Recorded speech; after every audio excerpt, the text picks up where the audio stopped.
Hi guys! Kamusta po kayong lahat? Ako nga po pala sila Stella Micaela Taro. So ngayon titingnan natin ang love reading ng collective, okay? Paalala lang po ha, hindi lahat makaka-resonate. Take what resonate at leave what doesn't. Ano ba ang overall energy? Guys, don't forget to hit like and subscribe ha, para updated kayo sa videos niya upload ko. And sa description box below pala, pa-follow nung page. Nag-upload ako dyan minsan. Or minsan, araw-araw pala. Mga clips. Okay, ano bang overall energy ng mga nanonood?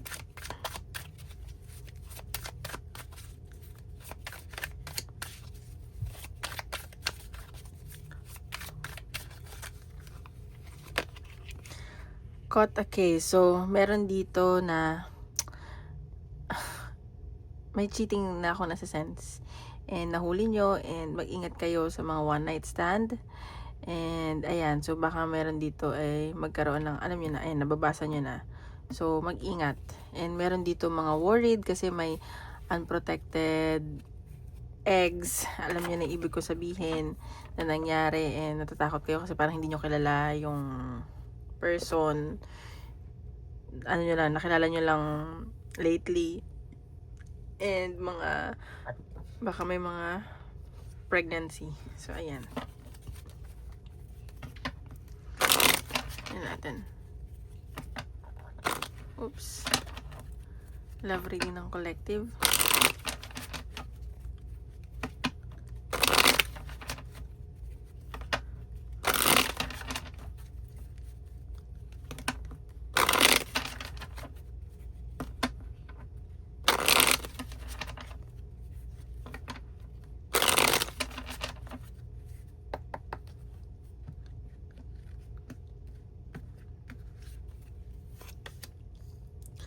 Okay, so meron dito mga may someone na na-attract sa inyo, mas bata sa inyo, and parang gigil na gigil sa inyo tong taong to. Kaya nga so sinasabi ko mag-ingat kayo, baka magkaroon ng one night stand or whatsoever.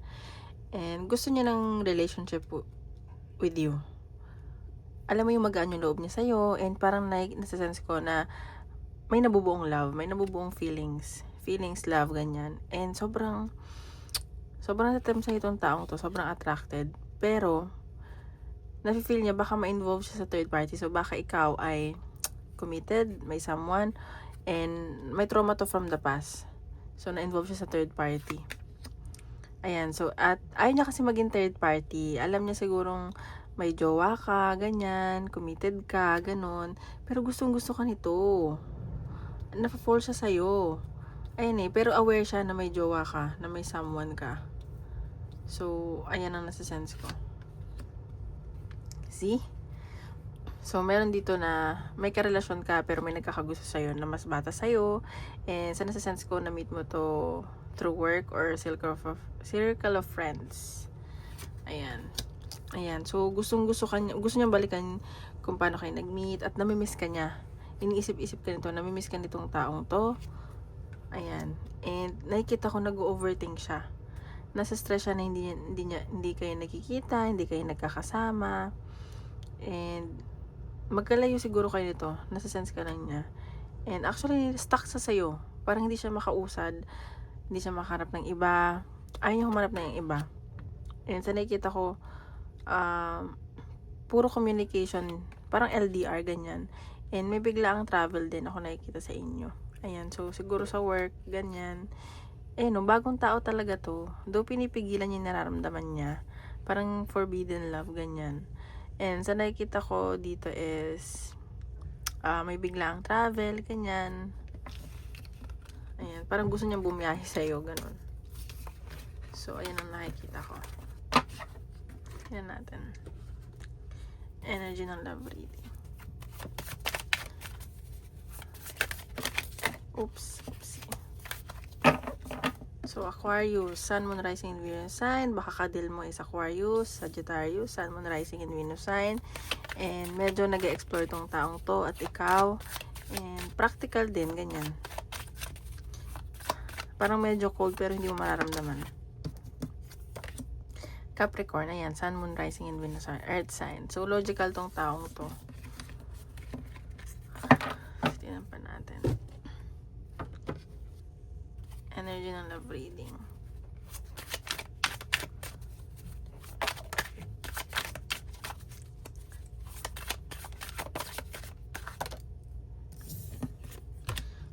Lift off. Fast action, progression forward, the wait is over. So, alam mo yung atat na atat tong taong to. Parang gusto niyang makuha ka, mag-travel papunta sa'yo, makita ka, ganyan. And parang hindi na siya makapag-intay, ganun. Parang gusto niya na gumawa ng action. Tsaka sobrang natitempt sa'yo tong taong to. Attracted siya sa'yo as in. As in, alam mo na yung ibig ko sabihin. Sabahin. Tingnan natin.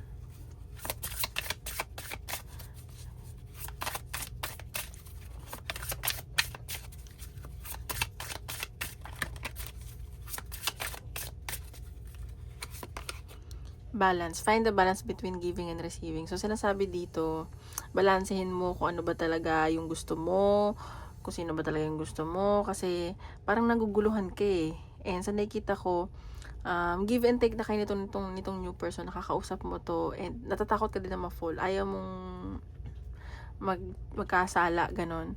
Pero sa nakikita ko, nagkakaroon kayo ng give and take, nagiging generous kayo sa isa't isa. Ayan, so, ayan, balansehin mo. Ano ba talaga yung gusto mo? Sige, tingnan natin. Ano ba ang nafe-feel sa'yo nitong taong to? Ano nafe-feel sa'yo ng taong iniisip mo?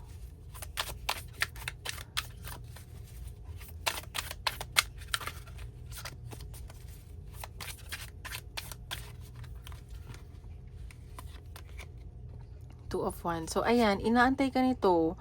Gusto niya magkita kayo. And parang nagsisimula pa lang siguro yung connection nyo. Nag-uusap kayo. At nasa malayo nga, inaantay ka nito. Nakamasid lang siya. Ayan. And sa nakikita ko, parang gusto kanyang cornerin. Ganun. Parang sinasabi niya nagsisimula pa lang tayo. Ganyan.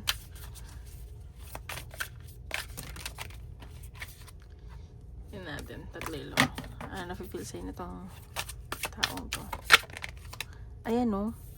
So, sobrang masaya siya sa'yo. Parang pag nakakausap ka niya, grabe yung saya na nararamdaman niya, and may celebration ako nakikita, may gusto siyang i-celebrate, and napapasaya mo siya, at ganun ka rin naman, masaya ka rin naman sa kanya. Ayan. Actually, pareha silang napapasaya ka, ganyan.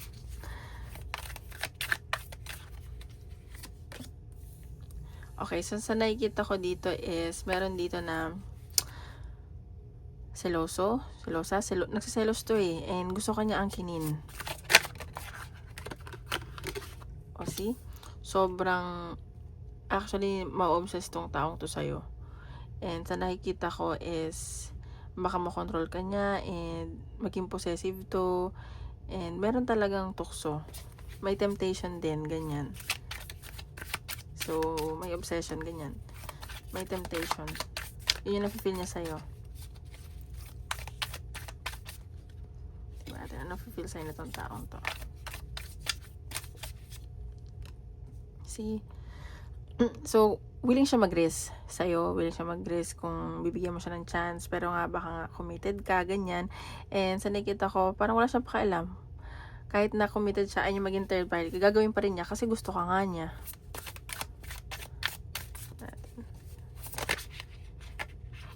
See? Kahit ang daming tukso sa paligid niya, ikaw yung gusto niya. And sa nakikita ko, nafe-fall sa'yo to. Nagkakaroon siya ng feelings. And kakalaruhin niya yun sa'yo anytime soon. Parang aamin sa'yo itong taong to. Ayan. Ayan. Pero ikaw, parang di mo tatanggapin or magpapabebe ka, ganyan. Kasi nga may someone ka. Tingnan natin. Ikaw naman, anong nafe-feel mo? Gamitin natin ibang cards. Ano nafe-feel mo sa person mo?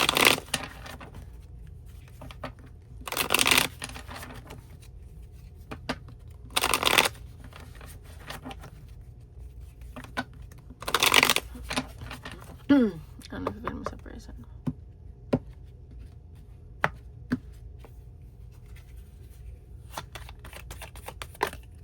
Oopsie.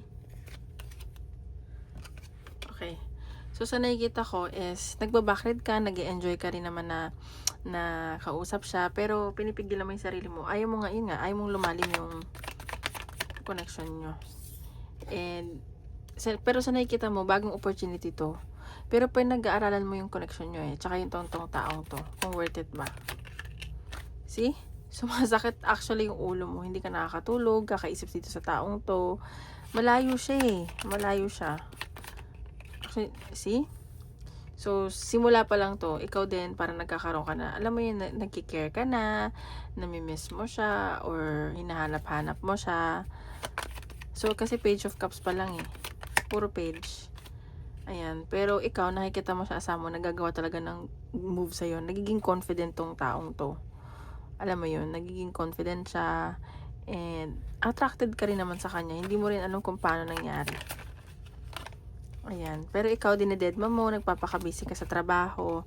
Parang, inaano mo lang siya na, uy, work lang to, ganyan. Parang, siguro, na-meet mo siya sa work or sa trabaho. Sa trabaho.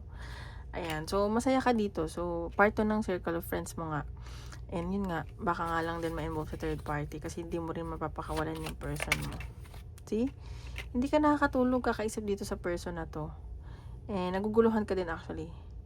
Naguguluhan ka. Tinatry mong mag-focus sa trabaho, pero naiisip mo tong taong to. Kaya na-feel mo sa person mo.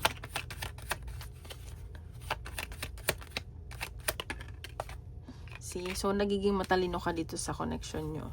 Ayaw mong padala ng bukso ng damdamin, like tama ba to, or tama ba yung gagawin mo, ganyan. Medyo matalino ka, very good. See? And siguro hindi mo lang din to papansinin. And may ending kasi nangyari sa inyo. Parang may ending na nangyari sa inyo ng person mo. And nahihirapan ka na din. So, kumbaga may dumating na opportunity. So, napag-iisipan mo, ganyan. So, ikaw naman, may pag-travel, inaantay mo din siya, ganyan. And may kailangan kang gawin. Kailangan pag-desisyonan. Ano ba talaga yung gusto mo? Tingnan pa natin.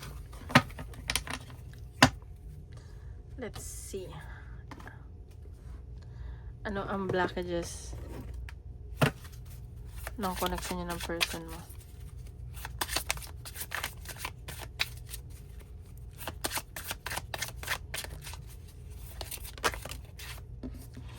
Your pain isn't content. So, healing doesn't need a hashtag. So, sinasabi dito, blockages nyo is parang, kung may person ka ngayon, yung problema nyo, pinapaalam nyo sa iba, or masyado kayo nag-open sa iba.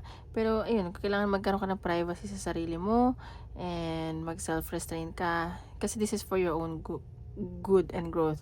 Maging matured ka na, hindi kailangan i-post lagi sa social media kung nag-aaway kayo or what.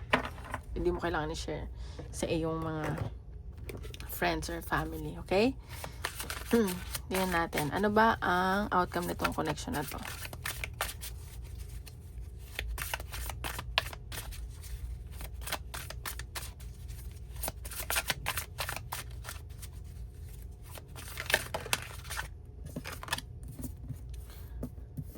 So, sige, tingnan natin reverse. 7 of Wands. So, ayan. So, ang daming tukso. Umiiwas ka, pero parang hindi ka makakaiwas sa tukso. Parang bibigay ka din, ganun. At parehas kayo. Natin. Wheel of Fortune. Ay, baliktad pala kasi yung cards ko. Sige, tingnan natin. Ayan, tukso nga kahit pinipigilan mo. And sa nakikita ko is may swerte paparating sa inyo, ganyan. And nakikita ko din na marami kayong papag-uusapan, marami magkaka-vibes kayo, marami kayong ano ba to? Compatibility. Compatible kayo, ang dami yung common sa isa't isa. And nakikita ko magiging cycle lang, paulit-ulit lang ganun. Tingnan natin. Ayan, so Knight of Pentacles. So, medyo mabagal tong taong to, pero practical to. And kapag in-offeran ka nito is, alam mo yun, seryoso siya. See? Mag-o-offer sa'yo to, parang magmamakaawa siya. Hindi ka nito tatantanan, sa nasa sense ko. Hindi ka tatantanan itong taong to. Liligawan ka nito. Liligawan ka niya. Oops.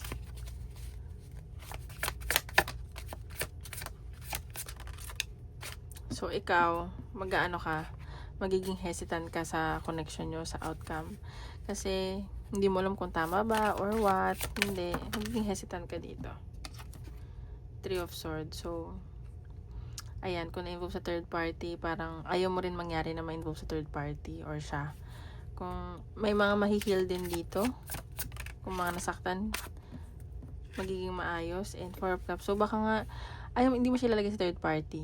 Baka nga mag-offer to sa'yo tapos hindi mo rin din tanggapin. Kasi, alam ko tama at mali. At, ayan, kung kayo man talaga.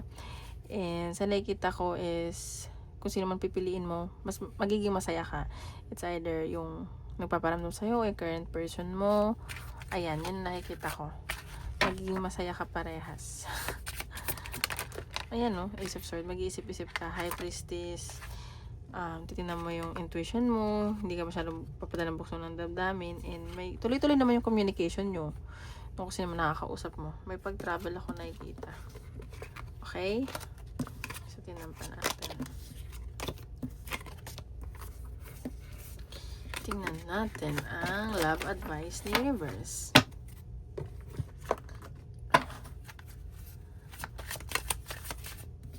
See? The separation you are experiencing is necessary to help the relationship grow.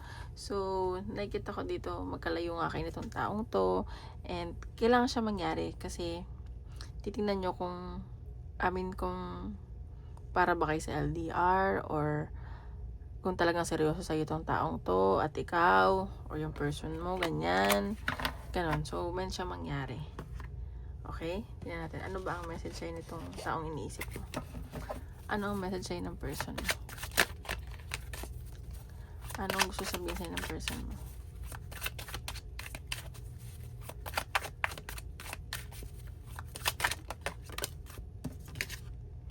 You're my everything. So, ayan. Kanya ka lang daw. At ikaw lang yung gusto niya. Ganun. Sa kanya ka lang. See? You're the only one I see. So, ikaw lang nakikita niya. Kahit ang dami yung nakapaligid sa kanya, ikaw pa rin ang gusto niya. Ikaw lang gusto niya. Edi wow, sana all. I'm trying to become the better version of myself for you. Ayan, so siguro may mga ini-improve pa sa sarili niya. And you don't realize how perfect you are to me. So, ayan. Kung ikaw wala kang confidence at mababang self-esteem mo, para sa kanya, perfect ka na. Just the way you are. So, yun ang masasabi ko. So, tingnan natin. Ano ba ang advice ni Universe sa love, career, or like, what ay oracle cards? Kung ano man pinagdadaanan nyo. Real promise. Release the chains of the past and dance to the rhythm of possibility. So, ayan, i-release mo na daw yung mga yung sa past mo. And, ano ka lang, sumayaw ka, sumabay ka na lang sa sayaw, sa tugtog ng sayaw. Yung, ang daming possibilities na pwede pang mangyari, opportunities sa'yo, sa love life or sa career. Marami pang pwede mangyaring maganda sa'yo. Huwag ka mag-stuck sa past kasi ikaw lang din yung mahihirapan. Okay? Tingnan natin. Ano pa paparating sa'yo? So, ayan, success is already in motion. So, may nakikita akong abundant success na paparating sa inyo when it comes to career, finances, and huwag ka na mag-alala kung naging dark yung days mo, naging down ka from the previous days. Ayan, may paparating. So, in the next few days, weeks, months, may success ako nakikita. So, maging positive lang kayo, okay?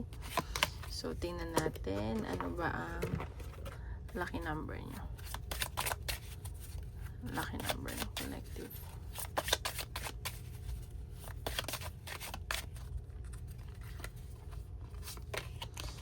Take a step. 535. Let go of old beliefs and patterns that no longer serve you. Prepare to step out of comfort zone in order to grow and expand. So, ayan, let go nyo na yung mga old beliefs nyo, yung patterns na hindi na nagsiserve sa inyo. And mag-prepare na kayo na umalis sa comfort zone nyo para mag-grow at expand kayo.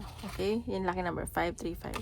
So, ayun lang guys. Maraming salamat po. Tomorrow ulit.